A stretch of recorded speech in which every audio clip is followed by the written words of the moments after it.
Assalamualaikum warahmatullahi wabarakatuh. Assalamualaikum warahmatullahi wabarakatuh. Ini Pak Nur, saya minta penjelasan tentang keikhlasan berzikir antara orang syariat, thariqah, dan ma'rifat. Itu seperti apa sih Pak Nur? Bismillahirrahmanirrahim. Assalamualaikum warahmatullahi wabarakatuh. Waalaikumsalam warahmatullahi. Alhamdulillah kita ketemu lagi ngobrol di tentang tauhid ya. Tentang ini cuma obrolan saja, obrolan orang tua dari jalan kembali. Nanti ada beda pemahaman, beda penafsiran, kami mohon maaf. Keikhlasan apa Mas? Orang berzikir Mas ya? Orang berzikir antara orang syariat, Iya. thariqah, dan ma'rifat. Ya, kita bicara tentang keikhlasan berzikir ya. Orang yang zikirnya masih di level makom syariat, thariqah, dan ma'rifat. Kalau orang-orang berzikir itu ternyata kalau kita lihat senior-senior kita ya, ternyata indikatornya beda-beda ya Mas. Kalau orangnya berzikirnya mulut saja itu nanti fisik saja itu nanti belum merasakan hadir, itu ternyata ghaflah, itu orang-orang syariat. Orang syariat itu ini zikirnya, tapi kalau sudah berzikir menuju Allah ya, pengen menghadap Allah, itu sudah beda lagi orang thariqah itu ya. Kalau sudah hadir itu orang-orang ma'rifat hadir. Orang syariat itu kalau seneng, saya ibrohkan begini Mas. Orang syariat itu zikirnya kayak ini loh, kayak pohon mangga. Kayak pohon mangga itu kalau sudah berbuah, buahnya tampak gitu. Tapi orang-orang syariat juga begitu ya. Orang syariat itu berzikirnya merasa punya zikir. Oh saya sudah berzikir gitu. Sehingga apa? Nanti dengan zikirnya itu nanti mereka pengen mendapatkan suatu imbal balik kebaikan apa saja lah, kebaikan atau imbal balik apa saja, itu orang-orang syariat zikirnya kayak pohon mangga, keikhlasannya belum ada. Mereka masih merasa punya ya amalan zikir begitu, amalan zikirnya masih mempunyai. Orang thariqah juga begitu ya. Orang thariqah itu sudah apa ya? Orang thariqah itu kayak zikir napas itu Mas. Ikuti napas gitu. Itu mereka juga masih merasa punya Mas. Kalau saya brokan kayak buah bengkoang tahu Mas ya? Di dalam ya, tapi masih mendol. Di dalam tapi masih mendol. Masih mendol itu apa maksudnya? Masih merasa punya zikir ya. Merasa punya zikir. Kalau orang thariqah malah levelnya tinggi lagi. Ya, levelnya tinggi lagi, pengennya dapat karomah gitu. Pengen sakti, pengen apa ya? Ini yang banyak pengen jadi orang tua, pengen bisa sesuatu begitu. Jadi dukun. Itu orang-orang yang zikirnya zikir di alam dua ya. Di alam dua itu walaupun berzikir tapi keikhlasannya masih belum ada ya. Keikhlasan untuk berzikirnya ternyata masih merasa punya zikir ya. Masih merasa punya amalan zikir, sehingga dengan amalan zikirnya mereka mendapatkan sesuatu dari Tuhannya gitu. Tapi kalau orang ma'rifat beda ya. Orang ma'rifat itu sudah nggak ada buahnya Mas. Kalau kita ibrokan kayak gambarnya pohon jati itu, jati ya. Kalau jati itu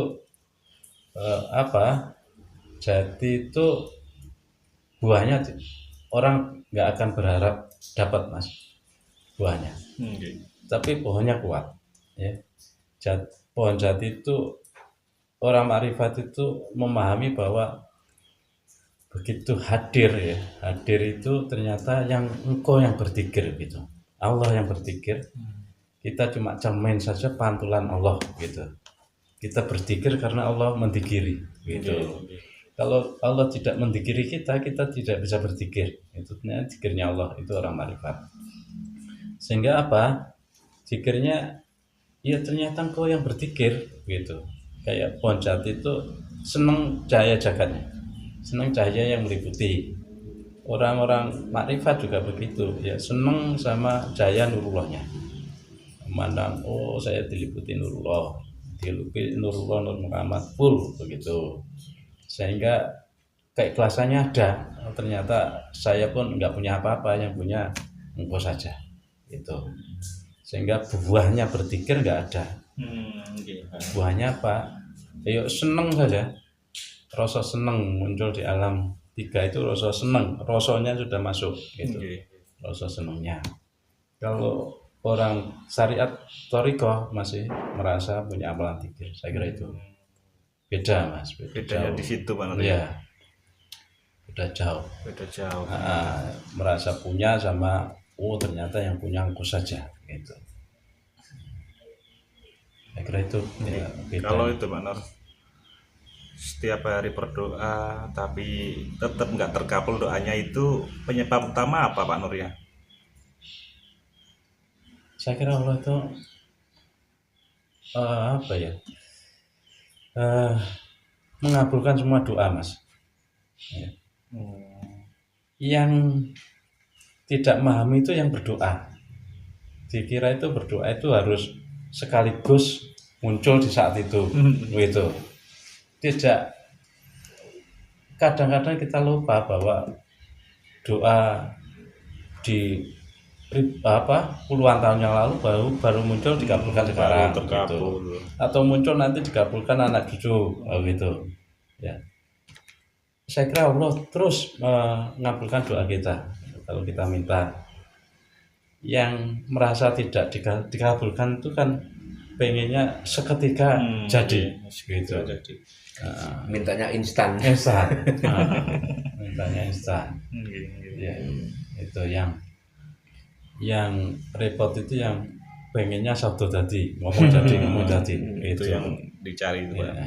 Itu repotnya begini mas, sekalian ya ngomong ya, cerita tentang orang-orang yang pengen masuk ke alam tiga, pengen seneng sama gustinya, pengen manunggal, sama orang-orang yang pengen sabtu tadi, itu berlawanan mas.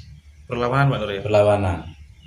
Kalau orang-orang pengen senang sama Tuhannya, itu meninggalkan segala wujud, ya, cuma senang sama gustinya, rasa senang. Tapi kalau sabtu tadi pengen jadi Tuhan mas, pengen jadi Tuhan, ngomong jadi, malah memunculkan wujud. Yang ini menghilangkan wujud, pengen ketemu gustinya. Yang sabtu tadi pengen memunculkan wujud, senang sama wujudnya. Nanti akhirnya senang sama wujudnya, senang ujubnya. Akhirnya apa? Akhirnya adalah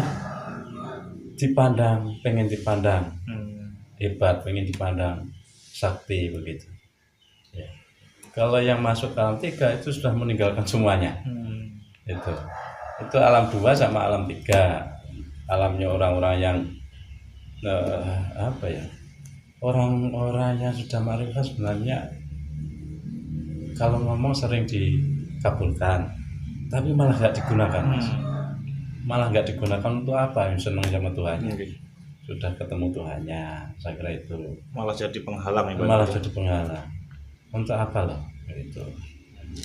Kalau orang-orang yang pengen sabtu tadi itu biasanya apa ya, pengen pasti alasannya untuk kebaikan umat, untuk menolong sesama, buat pasti itu ya. Wah, akhirnya itu tetap saja Pak, pengen dapat uang, itu saja. Pengen dapat uang. Nanti kalau sudah nolong tangganya, nolong sesama, dapat rezeki, akhirnya titik akhirnya ke situ. Nah itu niatnya beda-beda ya, sudah monggo lah. Ya, niatnya beda-beda, kita cuma memahami ilmunya saja. Kira itu ya. Iya benar. Ya. Orang melakukan zikir Pak Nur, puncak melaksanakan atau melakukan zikir itu berhasil tidaknya itu tanda-tandanya bagaimana Pak Nur? Kalau dikir rasa itu siapa yang tahu loh, Mas, orangnya sendiri kok. Rasa senang sama Tuhannya. Begitu ada rasa senang sama Tuhannya itu terus yang punya rasa senang itu terus menutupi diri biar nggak kelihatan sama orang, ya kita nggak tahu. Oh gitu Pak Nur. Kita nggak tahu kalau tanda untuk secara fisik, saya kira sulit tuh, Mas. Iya. Zikir itu. Zikir itu ingat Allah. Siapa yang jamin orang itu ingat Allah? Ya nggak tahu. Ya. Yang penting gampang itu sebenarnya, pokok zikir itu sebenarnya gampang. Pokok mandang sesuatu sebenarnya semuanya produk Allah, ya pasti itu sudah berzikir. Ya, kalau untuk indikasi-indikasi indikator itu saya kira sulit. Masalahnya apa? Rasa itu siapa yang tahu? Kalau zikirnya syariat atau riko gampang, Mas. Mereka pokok ngomong Allah Allah ya berarti orang itu berzikir gitu. Ya. Tapi kalau orang yang zikirnya di alam rasa, alam seneng, siapa yang tahu? Kalau itu orang berzikir, tandanya nanti diterima. Lalu terima nggak tahu, Mas. Yang terima Allah sendiri. Tandanya apa? Kalau diterima, mereka seneng sama Gustinya seneng sama mereka. Apa buktinya? Bisa mandang yang satu itu. Bisa mandang satu, oh ternyata engkau satu gitu. Itu di alam tiga, alamnya ruh. Alam ruh yang tahu ya yang berzikir sama yang dizikiri. Yang lain nggak tahu.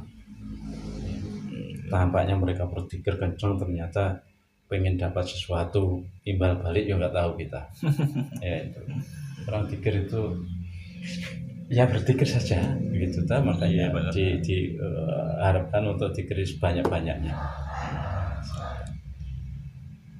Ini ada cara mengetahui bahwa Allah itu ada di sekitar kita.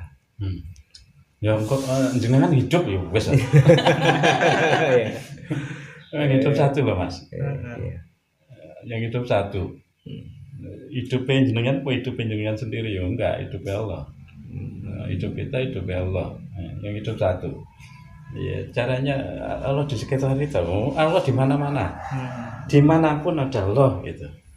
Allah satu, tapi dimanapun ada Allah. Ya itu repot toh? Repot. Gampang sebenarnya, Pak. Caranya apa ya? Di mana ada Allah, semuanya ada Allah. Nggak ada yang nggak ada Allah. Nggak ada tempat yang nggak ada Allah. Semuanya ada Allah.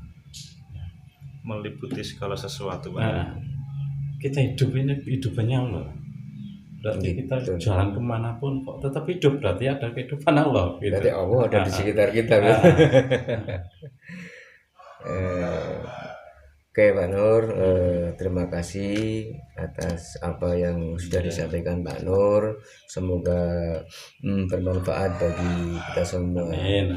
Dan buat teman-teman, alhamdulillah semua pertanyaan sudah saya sampaikan ke Pak Nur. Mudah-mudahan bisa diterima.